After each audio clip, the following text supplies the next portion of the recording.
Indo-British Advanced Pain Clinic, Noppimayam Surgery Duram. For appointments 9155 15563.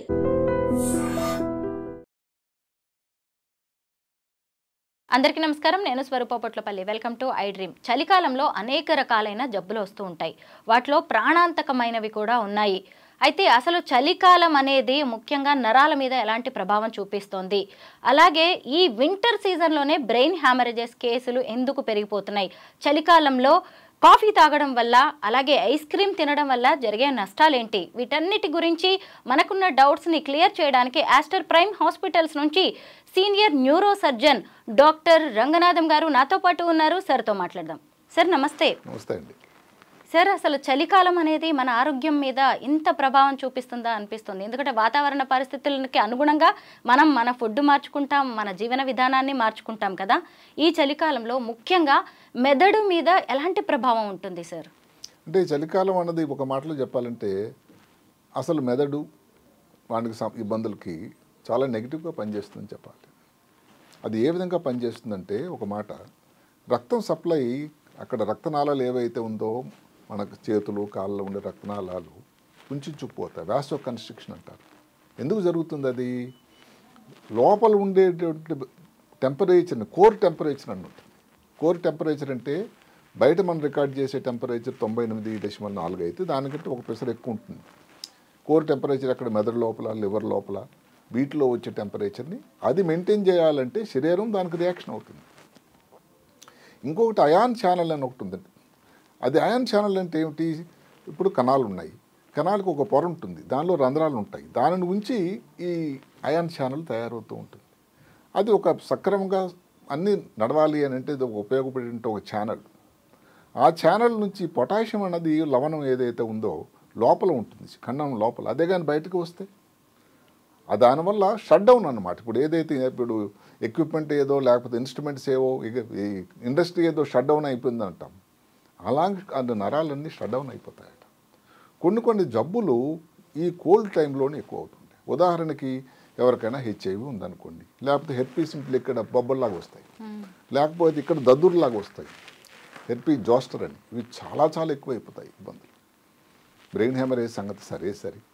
అదే కాకుండా ఇప్పుడు కొన్ని ఉన్నాయి, పార్కిన్సన్స్ డిజీజ్ అని, ఇలాంటి జబ్బుల్లో కూడా ఈ ఇబ్బంది అన్నది మల్టిపుల్ స్క్లెరోసిస్ అని ఇలాంటివి ఎక్కువ అవడానికి ఆస్కారం ఉంది.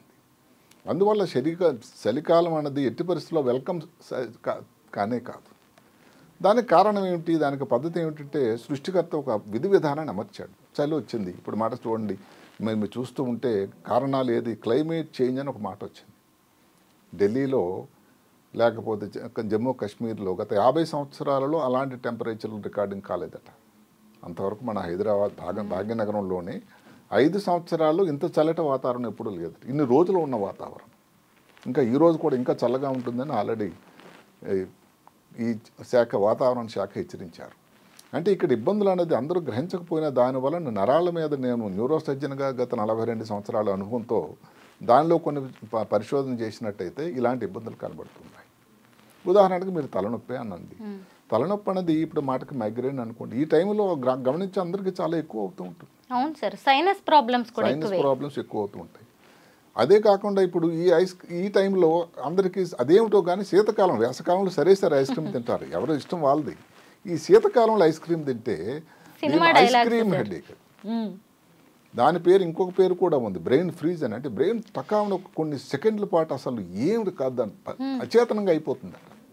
ఎందుకు అంటే ఐస్ క్రీమ్ ఇక్కడ గొంతుకు లోపల టచ్ అయినబట్టే అక్కడ గాంగ్లియా అని ఉంటుంది, స్పీనోపాలటైన్ గాంగ్లియా అని. దాని పేరు ఇంకొక పేరు కూడా ఉంది, స్పీనోపాలటైన్ న్యూరాలజియా అని. అది కంటి వెనక కానీ లేకపోతే ఫోర్ హెడ్ మీద కానీ ఎలాంటి నొప్పి వస్తుందంటే అసలు భరించలేని నొప్పి. అదృష్టవశాత్తు కొన్ని సెకండ్లు కొన్ని నిమిషాల్లో పరిసమాప్తి అయిపోతుంది. ఇదే కానీ పర్సిస్టెంట్గా ఉంటే, కాబట్టి ఐస్ క్రీమ్ ప్రియులకి మేము ఇబ్బంది పెట్టడానికి కాకపోయినా వాళ్ళలో ఈ అవకాశం ఒక ప్రాబ్లం అయితే ఉన్నది. అన్నిటికంటే ఇంకొకటి ఏమిటండి, ఇప్పుడు బెల్స్ పాల్సీ అని చాలా వినుంటారు మీరు కామన్గా. ఇప్పుడు బెల్స్ పాల్సీ అంటే సడన్గా మూతి వంకర రావడం. చలికాలం అండి, నేను ఏదో బస్సులో ప్రయాణం చేస్తున్నాను, కిటికీ పక్కన కూర్చున్నాను, ఆ చలిగాలికి తెల్లవారేసరికి నాకు వచ్చింది. శీతకాలంలో అది చాలా ఎక్కువ అవుతుంది. దానికి కారణాలు ఏమిటి? ఈ బెల్స్ పాలసీ కోసం ఇక్కడ నరం ఉంటుంది, పైకి వస్తుంది, 7వ నంబర్ నరం దాని పేరు. ఫేషియల్ నర్వ్ అంటారు. అక్కడ ఉండే కండరాలు, ఇంకొక మాట ఏమిటంటే శీతకాలంలో ఏం జరుగుతాయంటే కండరాలు నిండుకొని రక్తం సప్లై తగ్గిపోవడం వల్ల సంకోచన అయిపోతాయి, గట్టిగా అయిపోతాయి. సో ఆ పక్కన ఉండేటువంటి ఈ నరం మీద ఒత్తిడి చేస్తూ ఉంటాయి. దానిని బెల్స్ పాల్సీ అంటారు. బెల్స్ పాల్సీ దానివల్ల పెరుగుతుంది. ఇంకా అందరికంటే ఈ మధ్యన చాలామందిని చూస్తున్నాం ట్రైజెమల్ న్యూరాలజియా. అంటే ట్రైజెమల్ న్యూరాలజీ అంటే 5వ నంబర్ నరం ఏదైతే ఉందో దానికి సంబంధించిన నొప్పి. అంటే బల్లెంతో పొడి చేస్తే ఎంత ప్రమాదం, ఎంత ఇబ్బందికరంగా అనిపిస్తుందో ఆ వచ్చినప్పుడు నొప్పి ఒక ముఖం మీద ఒక భాగానికి ఉంటుంది. 5వ నంబర్ నరం ఎక్కడైతే ఉంటుందో ఈ శీతకాలంలో కండరాలు నొక్కెమ్మల నరాల మీద ఇది అవ్వడం కానీ, లేకపోతే ఆ ఒక ఇవి ఉంటాయి ఆల్ఫా ఇది డెల్టా ఛానల్స్ అన్ని, ఆ ఛానల్స్ని స్టిమ్యులేట్ చేస్తుందట ఏదైతే నరం 5వ నంబర్ నరం మీద ఉండే దానివల్ల కూడా కొంత ఇబ్బంది ఎక్కువ అవడానికి ఆస్కారం ఉంటుంది. బ్రెయిన్ హెమరేజ్ అనుకుంటుంది. బ్రెయిన్ హెమరేజ్ అనేది అందరూ గమనించాల్సింది ఏమిటంటే జరుగుతుంది ఏమిటంటే ఇందాక చెప్పినట్టు రక్తనాళాలు సంకోచిస్తాయి, దానివల్ల బీపీ సడన్గా పెరుగుతుంది, ఎక్కడో బ్రెయిన్ లోపల ప్రమాదం జరుగుతూ ఉంటుంది. గమనించాల్సింది ఏమిటంటే అందరూ అనుకున్నట్టుగా బ్లడ్ ప్రెషర్ ఉన్న వాళ్ళకే కాదు, బ్లడ్ ప్రెషర్ నార్మల్గా ఉన్న వాళ్ళకి కూడా శీతకాలంలో ఈ ప్రమాదం జరిగి హెమరేజ్ రావడానికి ఆస్కారం ఉంటుంది. ఎందుకంటే ఒక బ్రెయిన్ హెమరేజ్తో పేషెంట్ వచ్చినా మేము అడుగుతాం ఇంతకుముందు బీపీ ఉందా, షుగర్ ఉందా, పొగ త్రాగడం అలవాటు ఉందా, ఉంటే అవి కోమార్బిడ్ ఫ్యాక్టర్స్ అంటాం, అంటే స్ట్రోక్కి. అలా లేకుండా కూడా ఒక్క చలి వల్ల కూడా ఇబ్బంది ఉన్నది. ఇది అందరూ గమనించాలి. సార్ ఇంకొకటి ఏంటంటే వింటర్లో డి విటమిన్ డెఫిషియన్సీ కూడా ఎక్కువగా వస్తూ ఉంటుంది. ముఖ్యంగా ఎండ ఎక్కువ ఉండదు, మనం కూడా ఎక్కువ స్వెటర్స్ లాంటివి వేసుకుంటాము, ఎండ తగలకపోవడం వల్ల మహిళల్లో ఇంకా ఎక్కువ ఇబ్బందులు ఎదుర్కొంటున్నట్టుగా ఉంది సార్. ఇది ఎలా ఉంటుంది, దీనికి ఏమైనా రిలేటెడ్గా ఉంటుందా? మామూలుగా విటమిన్ డి డెఫిషియన్సీ అన్నట్టయితే కొన్ని ఇబ్బందులు ఏదైతే ఈ మధ్య కాలంలో వస్తున్నాయి విశ్లేషణలు, స్ట్రోక్ కానీ లేకపోతే పార్కిన్సన్ వ్యాధికి కానీ మల్టిపుల్ స్క్లెరోసిస్ కానీ దానికి లింకు సంబంధం ఉంది. జరుగుతున్నది ఏమిటంటే అసలు ఎండ ప్రియమైపోతుందండి, ఎండ వచ్చే సమయం తక్కువ. అసలు చలి కోసం ఏదైతే చలి కాసుకోవడం కోసం ఏదైతే హీటర్లు పెడతారో ఎండ లోపలికి వెళ్ళే సమయానికి ఆఫీస్కి వెళ్ళాలి కదండి. కరెక్టే సార్. దానితో అసలు మామూలుగానే పోయిన శీతకాలం కాకపోయినా ఎండను బట్టే వాళ్ళు శాతం తగ్గిపోయింది. అందరూ in house air condition atmosphere, అక్కడ సూర్యరశ్మి ఏదైతే భగవంతుడు ఇచ్చినటువంటి సూర్య భగవాను చూసే అవకాశమే లేదుగా. కాబట్టి వైటమిన్ డి అన్నది మామూలుగా ముందు కంటే చాలా తక్కువ అయిపోయింది. ఈ చలికాలంలో ఇంకొకరి నరాలకు సంబంధించింది ఎవరికైనా డయాబెటీస్ ఉంది, దాని వచ్చేదాన్ని డయాబెటీస్ పెరిఫెరల్ న్యూరోపతి అంటారు. అంటే విపరీతమైన తీపులు ఉంటాయి వాళ్ళకి, మంటలు, నొప్పులు, నడవడానికి కష్టం అనిపిస్తుంది. ఈ శీతకాలంలో అది కూడా ఎక్కువ అవుతూ ఉంటుంది. ఇప్పుడు ఎవరికైనా డిస్క్ ఉంది, మెడలో సర్వైకల్ డిస్క్ అంటాం, నడుములో లంబార్ డిస్క్, నడు నొప్పి, సయాటిక అంటాం. అలాంటి ఉండడం వల్ల కూడా ఏమవుతుంది, అక్కడ కండరాలు సంకోచన పడి అది లోపల ఉండేటువంటి వాటర్ కూడా కొంచెం ఎక్కువైపోయి దీనివల్ల ఇబ్బంది కూడా రావడానికి, మోకాళ్ళ నొప్పులు కూడా బాగా పెరుగుతాయి కదండి సార్. ఇక్కడ చేతిలోకి వచ్చేదాన్ని కార్పల్ టన్నల్ సిండ్రోమ్ అంటారు. అంటే ఈ 2 వేలు ఈ 3 వేలు కోసం వచ్చేటువంటి నొప్పి అది ఎక్కువ మంది స్త్రీలలో వస్తుంది. మామూలుగా ఏం చెప్తామంటే థైరాయిడ్ లోపం ఉన్నా కానీ, లేకపోతే గర్భిణీ స్త్రీలకు కానీ, గర్భిణీ అయిన తర్వాత డెలివరీ టైంలో కానీ ఇలాంటి ఇబ్బందులు రావడానికి ఆస్కారం ఉంది ఎక్కువ మంది స్త్రీలలో అని చెప్తాం. ఈ వింటర్ టైంలో ఈ ఇబ్బంది కార్పల్ టన్నల్ సిండ్రోమ్, దాని కారణం ఇక్కడ నరం ఉంది, ఇక్కడ చుట్టుపక్కల కండరాలు ఉన్నాయి. ఈ కండరాలు సంకోచించడం వల్ల నరం ఏదైతే వచ్చేటువంటి చోటు చిన్నగా అయిపోతుంది, సరిగ్గా ఆ జాయింట్ స్పేస్లో ఈ దవపాదాన్ని చిక్కబడిపోతుంది. దానివల్ల నరం మీద కూడా ఎక్కువ ఇబ్బంది రావడం జరుగుతూ ఉంటుంది. అంటే ఏమిటి, కోల్డ్ వల్ల ఒక ప్రాబ్లం, ఒక సింపుల్ ప్రాబ్లం ఏది కాదు. మీరు తలనొప్పి తీసుకోండి, దానివల్ల నేను చెప్పినటువంటి స్పీనోపాలిటైన్ ఇది గ్యాంగ్లియన్ కానీ, లేకపోతే బ్రెయిన్ హెమరేజ్ కానీ, బ్లడ్ ప్రెషర్ లేని వాళ్ళు కూడా వస్తుంది. ట్రైజెమల్ న్యూరాలజీ ఉండేటట్టయితే అసలు శత్రువు ఈ సీజన్ వాళ్ళకి అసలు నేను అందరికీ చెప్తాను, మీరు మఫ్లర్ లాంటిది కట్టుకోవాలి, చలి లోపల వెళ్ళకండి, చల్లటి వస్తువులు తీసుకోకండి. ఈ టైంలో మీరు మామూలు కంటే 3-4 రెట్లు మీకు నొప్పి ఎక్కువ అవుతుంటుంది. అలాగే ఎపిలెప్సీ అన్నది ఉత్ప్రేరకం అటండి. 1 డిగ్రీ సెంటీగ్రేడ్ కానీ టెంపరేచర్ డ్రాప్ అయితే 1.5% ఎపిలెప్సీ రావడానికి ఆస్కారం ఉంటుంది. అంటే ఎపిలెప్సీ ఉన్న వాళ్ళలో అది ఉత్ప్రేరకం అవుతూ ఉంటుంది. ఇలాగ చాలా వ్యాధులు ఏదైతే మెదడు నరాలకు సంబంధించిన వ్యాధుల్లో ఈ సీజన్లో దానివల్ల ఇబ్బందులు వస్తూనే ఉంటాయి. దానికి జాగ్రత్తలు ఏమిటి, శీతకాలం టైంలో మీరు బయటకు ఆ టైంలో వెళ్ళకండి, ఏదైనా హ్యాట్లాడు కానీ స్వెటర్లు కానీ ధరించండి, ఇంటి దగ్గరే మరీ చలికాల ప్రాంతంలో రూమ్ హీటర్లు పెట్టుకోండి. అన్నిటికంటే ముఖ్యం ఏంటంటే కాఫీ టీ అందరూ మామూలుగా అసలు శీతకాలంలో ఎక్కువసార్లు సేవిస్తారు. అవును, దానివల్ల చల్లగా ఉండి. బాగుంటుంది అని. కానీ శాస్త్రం ఏం చెప్తుందంటే ఎన్నిసార్లు మీరు కాఫీ టీ తాగినా దానివల్ల ఉండేటువంటి కెఫిన్ పదార్థం వల్ల మీకు మూత్రం ఎక్కువ వచ్చి దానివల్ల డీహైడ్రేషన్ ఎక్కువై మీకు ఇబ్బందులు ఎక్కువ అవుతుంటాయి.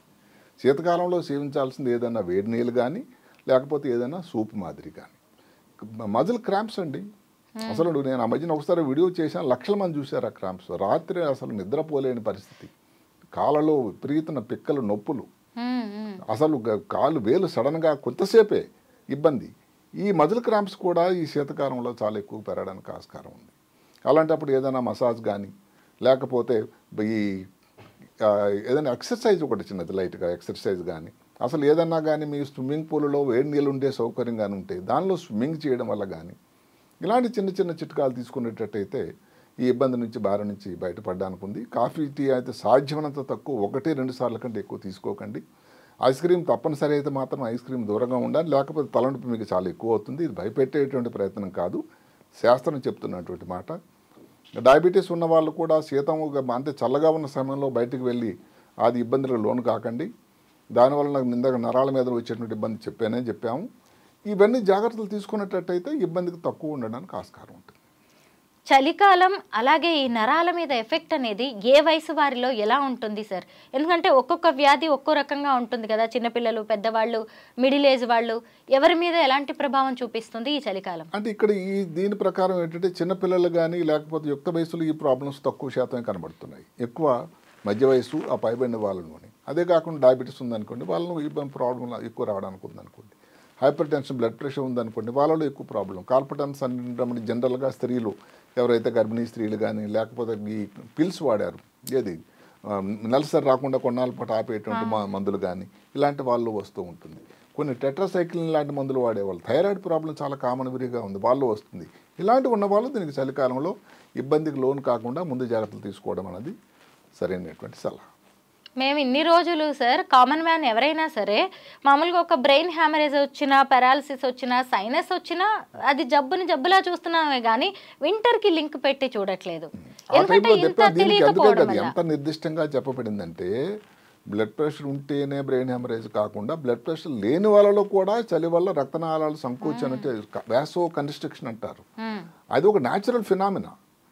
అంటే దానికి ఏదైతే లోపల కోర్ టెంపరేచర్ మధ్యన చెప్పుకున్నాం, శరీరం లోపల ఉండేటువంటి టెంపరేచర్ పెరగాలి, లేకపోతే శరీరం ఇబ్బంది అవుతుంది బాడీ.